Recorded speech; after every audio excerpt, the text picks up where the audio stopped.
I'm 81 years old. A few weeks ago, I was out in the driveway just after sunrise trying to sweep up a massive pile of dry mesquite pods that had blown down during a sudden heavy desert windstorm the night before. The handle of my push broom caught the edge of a heavy concrete planter, slipped completely out of my grip, and clattered loudly onto the pavement. I stopped, took a breath, and prepared myself for what used to be the most agonizing part of my morning. I bent my knees, lowered my hips, reached down, grabbed the wooden handle, and stood right back up. I didn't wince. I didn't have to grab my lower back. And most importantly, my knees did not sound like a heavy canvas bag full of crushed rocks grinding against each other. I stood there in the quiet morning air, holding the broom, realizing with a deep sense of quiet satisfaction that my machinery was completely silent. When you live inside a body that has been working for 8 decades, you get very used to making compromises with pain. 10 years ago, my mornings looked drastically different than they do today. Waking up felt less like resting and more like slowly recovering from a minor car accident. Every single joint in my lower body felt like it had been filled with wet cement overnight. I would sit on the edge of the mattress, grit my teeth, and force myself to stand up, listening to my ankles pop and my knees grind. I told myself it was just the unavoidable penalty of aging. I truly believed that the structural warranty on my cartilage had simply expired, that my bones were inevitably wearing down to dust, and that the daily grinding pain was just a permanent roommate I had to learn to live with for the rest of my life. I spent my career working in community health education back in Ohio. My entire professional life was dedicated to teaching working-class folks how to take care of their hearts and their lungs. But when it came to human joints, the medical establishment of my era essentially taught us to surrender. We were told to take heavy doses of ibuprofen, buy thicker shoes, and just try to walk a little less. We were taught to view our bodies like a set of old tires on a heavy truck. The logic was that every single mile you walked rubbed a little more rubber off the tread, until eventually there was absolutely nothing left but the bare steel wire. It was an incredibly depressing way to view the human machine, and it turned out to be completely structurally wrong.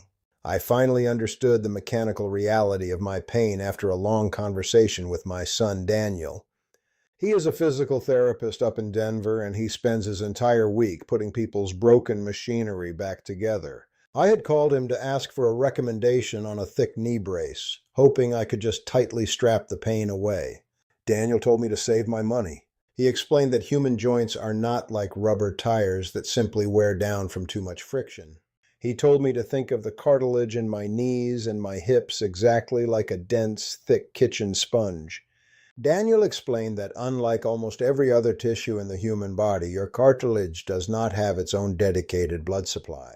There are no tiny arteries pumping fresh nutrients directly into your joints. The only way that dense sponge can get the water and the chemical lubrication it desperately needs to stay thick and slippery is through physical compression. When you move, you squeeze the old toxic fluid out of the sponge. When you take the weight off, the sponge expands and pulls fresh, highly lubricated fluid back in.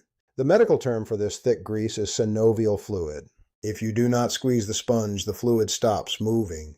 The sponge dries out, gets incredibly brittle, and cracks under pressure. When you go to sleep at night, you lie perfectly still for 7 or 8 solid hours. The sponges in your joints completely dry out. The fluid settles. The lubrication drains away. For years, I had been waking up, throwing my legs over the side of the bed, and immediately putting 180 pounds of raw body weight directly onto completely dry, brittle sponges. I was grinding dry bone against dry bone before the oil ever had a chance to circulate through the engine block. That morning pain wasn't arthritis destroying my body. It was massive mechanical friction because I was trying to run the machinery completely dry. I realized I needed to fundamentally change the way I started the engine every morning. I stopped looking for magic pills and started treating my joints like complex plumbing and heavy hinges that required deliberate daily maintenance. I developed a very specific, quiet morning routine that takes me about 10 minutes before I ever walk into the kitchen. I don't use any expensive equipment, and I certainly don't get down on a rubber mat on the floor. I do the entire ritual to grease the hinges before I ever ask the door to hold its own weight. The very first part of this routine starts before my feet even touch the carpet. Before I sit up, while I am still lying perfectly flat on my back under the sheet, I do the mechanical work of pulling the fluid back into the sponges. I start with my ankles. I slowly rotate them in large, deliberate circles, 5 times clockwise, 5 times counterclockwise. Then I slowly slide my right heel up the mattress toward my body, bending my knee as far as it will comfortably go, and then I slowly push it back down. I repeat this with the left leg. I am intentionally moving the joints through their full, natural range of motion without the crushing, destructive weight of gravity pushing down on them. I am forcing the dry sponges to soak up the synovial fluid. I am greasing the hinges while the heavy wooden door is still lying safely flat on the ground. The second part of the ritual involves replacing the hydraulic fluid the body lost during the night. The human body exhales a massive amount of moisture while we sleep. We wake up structurally dehydrated, which means the blood is thicker and the joint fluid is sluggish and slow. I used to walk straight to the kitchen and pour a cup of hot black coffee, which only forces the kidneys to dump even more water out of the system. I completely stopped doing that. I now keep a tall glass of room temperature tap water on my nightstand. Before I stand up, I drink the entire glass.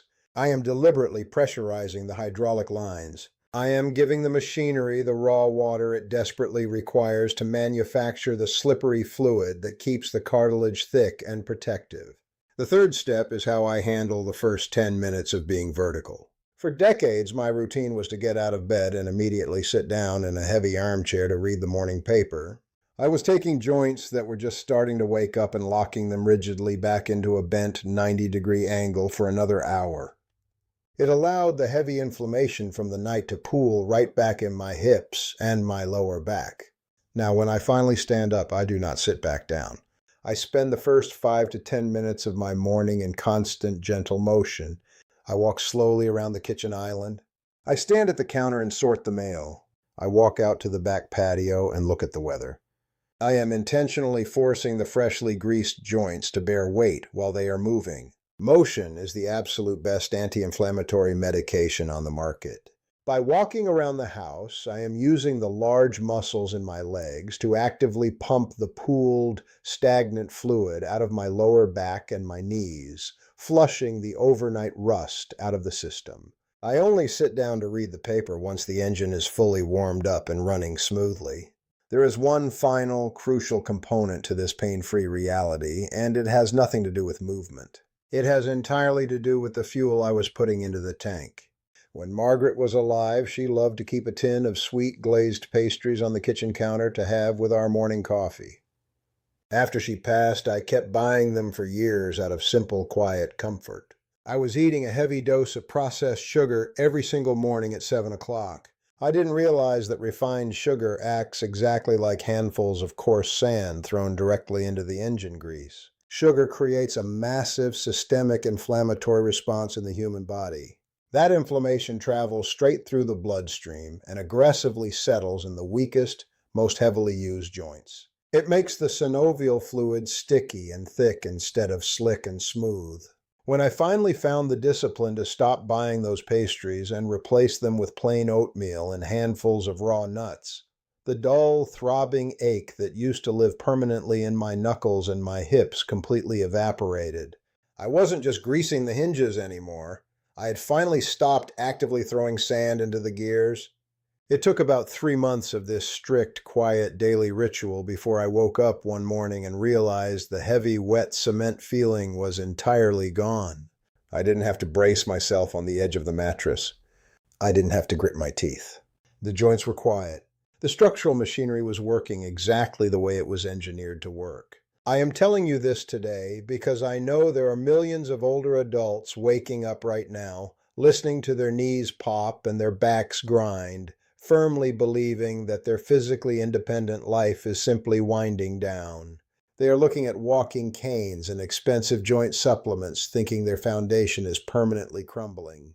They do not realize that they are just running a perfectly good engine without taking the time to warm up the oil. You do not have to accept chronic grinding joint pain as a mandatory condition of your age. Your body still desperately wants to heal itself. Your cartilage still knows exactly how to act like a sponge, provided you give it the water it needs and the gentle, non-weight-bearing movement required to soak it up. You still have the power to change the mechanical environment inside your own body. Stop asking your cold, dry joints to carry your entire body weight the second you open your eyes. Drink the water. Grease the hinges while you are still in bed. Walk around the house to clear the rust before you sit down for your coffee. And take a very hard look at the heavy sugars you are putting into your tank. The independence we all fiercely want to hold on to is protected entirely by how carefully we maintain our own machinery in the quiet hours of the morning. Take care of your foundation this week. I'll see you next time.